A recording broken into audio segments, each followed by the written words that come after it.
kita semua kan pengen jadi orang sukses ya. Tapi, pernah nggak kita berhenti sejenak dan bertanya, apa sih arti sukses yang sesungguhnya? Apakah cuma soal jabatan tinggi dan harta yang melimpah?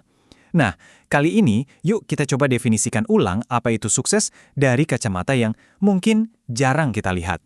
Kacamata Islam. Coba deh kita lihat perbandingannya. Di sebelah kiri, ini nih standar sukses menurut kebanyakan orang. Jabatan mentereng, harta berlimpah, gelar pendidikan tinggi, terkenal, punya pengaruh. Keren ya? Tapi, sekarang coba lihat di sisi kanan, standar dari Allah. Jauh lebih simpel, tapi jauh lebih dalam. Barang siapa dijauhkan dari neraka dan dimasukkan ke dalam surga, maka sungguh ia telah beruntung. Wah, ini benar-benar mengubah cara kita memandang segalanya kan? Oke, sekarang mari kita gali lebih dalam lagi. Kita akan bedah perbedaan antara sukses yang sifatnya duniawi dan sukses yang abadi. Kita mulai dari memahami betapa sementaranya semua pencapaian di muka bumi ini. Ini dia nih, kenyataannya. Mau sekeren apapun kesuksesan duniawi yang kita raih, ada 3 batasannya. Pertama, itu semua nggak abadi. Kedua, nggak ada yang sempurna. Selalu aja kurangnya. Dan yang paling pasti, semua itu akan kita tinggalkan. Cepat atau lambat, entah kita yang pergi duluan, atau semua itu yang hilang dari kita. Intinya, fana. Dan Rasulullah SAW memberikan sebuah gambaran yang luar biasa.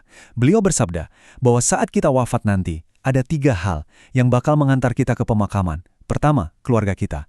Kedua, harta kita. Dan ketiga, amal perbuatan kita. Tapi lihat, 2 di antaranya bakal pulang lagi. Keluarga pulang, harta pun kembali.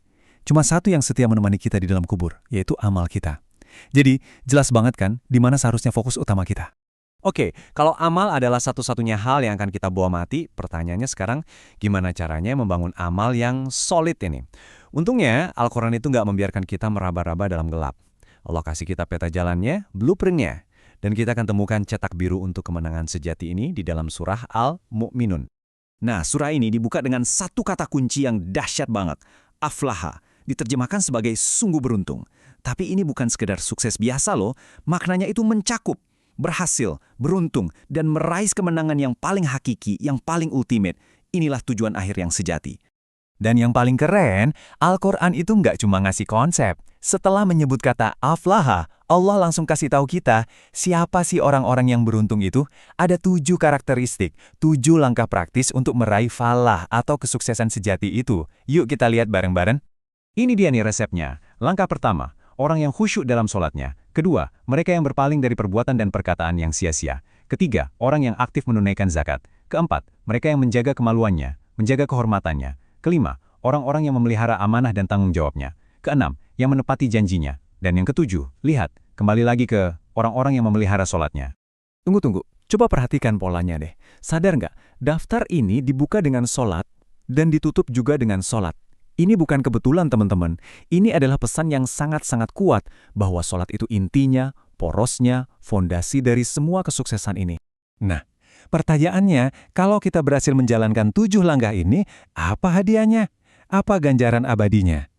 Dan yang mungkin lebih penting buat kita sekarang, gimana caranya kita pakai daftar ini sebagai cermin untuk ngaca, untuk merefleksikan kualitas iman kita sendiri.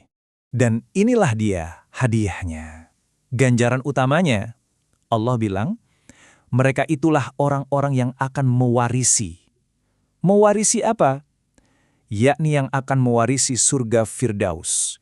Bukan surga biasa loh, tapi Firdaus, level paling tinggi. Dan mereka akan kekal di dalamnya. Bayangkan, disebut sebagai pewaris surga. Inilah kemenangan yang sesungguhnya. Oke, sekarang saatnya kita berkaca. Kita mulai dari yang pertama. Coba tanya ke diri sendiri, sejujur-jujurnya, sholat saya apakah sudah benar-benar khusyuk? Apakah pikiran dan hati saya benar-benar hadir saat menghadapnya? Atau jangan-jangan cuma jadi rutinitas gerakan kosong? Lanjut ke pertanyaan kedua. Ini mungkin tantangan berat di zaman sekarang ya. Coba kita renungkan. Apakah saya menjaga waktu dan lisan saya dari hal-hal yang nggak ada gunanya? Dari nge-scroll medsos berjam-jam tanpa tujuan, nonton hal yang nggak bermanfaat, atau ikut-ikutan debat kusir di internet. Atau waktu saya habis begitu saja. Dan refleksi terakhir kita untuk hari ini soal integritas.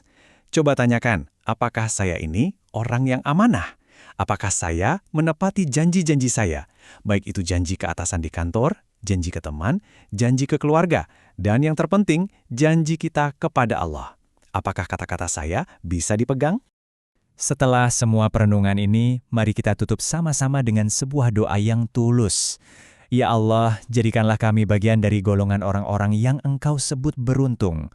Ya Allah, masukkanlah kami ke dalam surga-Mu dan selamatkanlah kami dari api neraka. Amin ya robbal alamin.